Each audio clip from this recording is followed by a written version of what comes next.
When Hungary lined up against West Germany for the final of the 1954 World Cup, the footballing world felt there could only be one winner. It was a first final for the Germans, whilst the Hungarians had been there once before in 1938. Hungary were unbeaten in their last 32 games, a run which had seen them win Olympic gold and the precursor to the European Championships, as well as recording results like an 8-0 win against Finland, a 7-1 victory over England, and a 9-0 thrashing of the South Koreans. West Germany, meanwhile, were unbeaten in just 3 games, having lost in the group stages of that very World Cup by 8-3 against, you guessed it, Hungary. It was little wonder that the odds were stacked firmly against the plucky Germans then, being an extraordinary cocktail of torrential rain, revolutionary studs, smart squad rotation, questionable refereeing decisions, an injury to Ferenc Puskás, and subsequent allegations of abuse of performance-enhancing drugs. The Germans came back from 2-0 down inside 10 minutes to win 3-2. That victory would go on to be known as the Miracle of Bern, such was the shock of the Hungarians' failure to prevail. Yet, in the 65 years since then, Germany have won 3 World Cups, have reached 7 finals, as well as winning 3 European Championships and reaching 6 finals. By contrast, Hungary haven't reached a single final of either competition since then, and have qualified for just one major tournament in the last 33 years.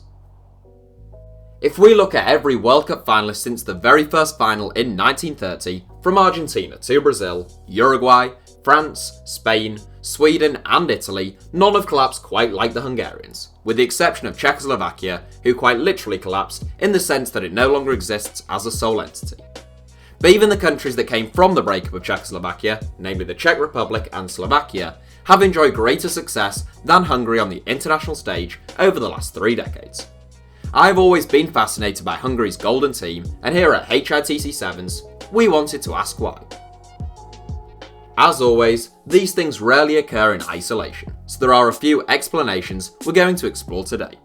We'll start with the slightly superficial arguments we often hear posited, before delving into some of the more deep-rooted causes of the death of Hungary's footballing excellence. So one argument often made is that there are more national teams and many existing national teams have improved, and both of these claims are correct. Since 1954, 26 new national teams have become UEFA affiliated, including the likes of Croatia and Turkey, whilst only a handful have fallen by the wayside. What's more, once useless national teams like Belgium and Portugal have made great strides since the early 1950s. Indeed, Portugal have since won a major international title, and Belgium currently top the FIFA World Rankings. It seems like a pretty good argument then, except it doesn't really go any way towards explaining why Hungary fell off a cliff themselves.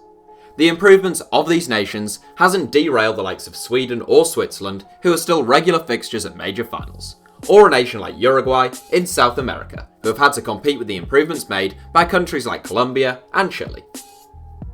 It's also sometimes noted that Hungary doesn't have a particularly large population with less than 10 million inhabitants, so perhaps they were just always punching above their weight. Well, their population is roughly the same as Portugal's, who have had no such struggles, and the success of national teams like Iceland in recent years shows us that population is a pretty weak argument. More pertinent then perhaps, was a major event that occurred in Hungary just 2 years after their World Cup final appearance.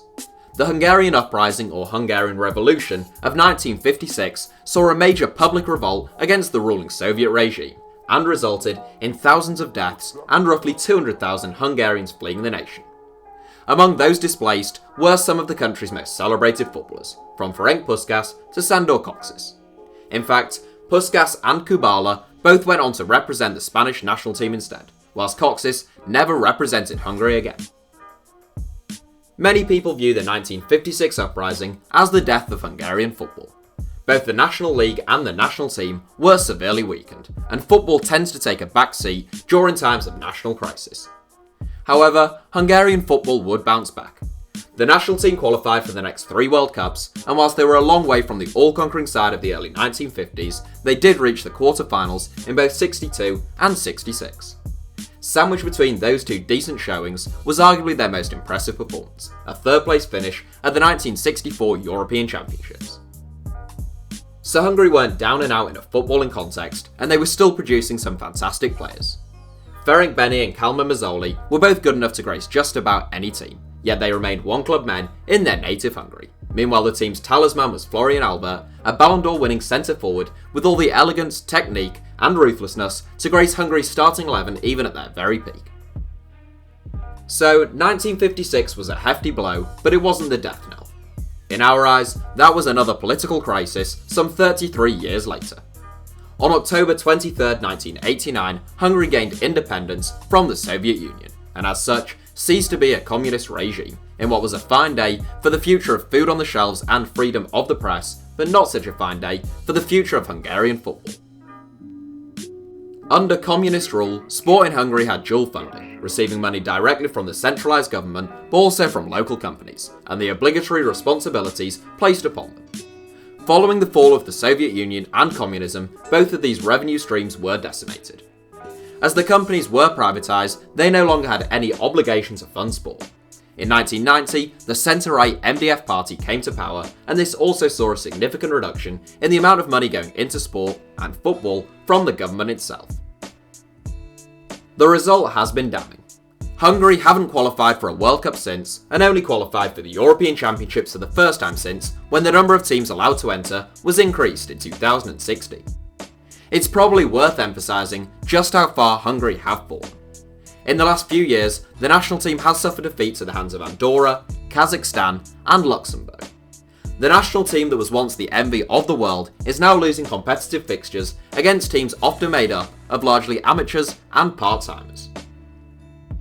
But it has been 3 decades since Hungary gained independence. Can that really still be pointed to as the reason for all of the nation's footballing struggles? There are certainly other factors. Coaching is a big one. A number of European nations have overhauled the way in which they approach youth football and the grassroots game since the turn of the millennium, but Hungary seems stuck in the doldrums. At youth and schoolboy level, there is far too much impetus placed upon physicality and winning games, rather than developing a young player's technical and tactical skills and moulding them for the future. Bizarrely, this total disregard for what made Hungary so great at their peak extends all the way to the first team. Hungary's golden team stood out for their revolutionary tactics, the fluidity of their play, the interchanging of their movement, their technical ability, and understanding of the game. If you look at the great national teams over the years, whether it be Brazil from 1958 to 1970, the Netherlands in the mid to late 1970s, or Spain between 2008 and 2012, from 1 to 11, those teams were ingrained with a specific approach to the game and a real sense of national identity. Hungary had that in spades, but it was forgotten along the way. Furthermore, other European nations with similar or smaller populations than Hungary tend to have at least one club that seems to have a real conveyor belt of talent coming through their youth ranks. Whether it be Sporting and Benfica in Portugal, RB Salzburg in Austria, Dynamo Zagreb in Croatia, Red Star and Partizan in Serbia, or Basel in Switzerland, Hungary just has no equivalent right now. The consequence of this absolute lack of success has seen something even more damning rise to the surface in Hungary: apathy. Whilst the nation's star players were once the toast of every pub and coffee house in Budapest, they're now an embarrassment, or even worse, not even a thought. It may just take a superstar, Hungary's own Gareth Bale, Robert Lewandowski or Luka Modric, to light up a spark in the country's footballing public once again. That is useless though, unless real changes are made to the way in which the country looks to develop its young players. Aspirations of reaching the levels of the Golden Team seem to be pie in the sky right now, although Croatia did just reach a World Cup final. But there's no reason why Hungary shouldn't be a regular fixture at the World Cup and European Championships. I hope you all enjoyed this video. It's part of a fairly new type of not list-based video that we're trying to do, such as our previous videos debunking a lot of the criticisms made about Pelé, why we consider Lionel Messi to be the greatest footballer of all time, and why footballers don't earn too much money. I'd also like to let you know that I finally got my Silver Play Button YouTube award for reaching 100,000 subscribers, something that I obviously couldn't have done without you all. So in many respects, it's our reward. Although I do make all the videos, so I will be keeping it above my desk, just so we're clear on that. Right, that's it from me. Thanks for watching, make sure to subscribe and join us on our road to 1 million subscribers, and feel free to give us a like if you enjoyed the video.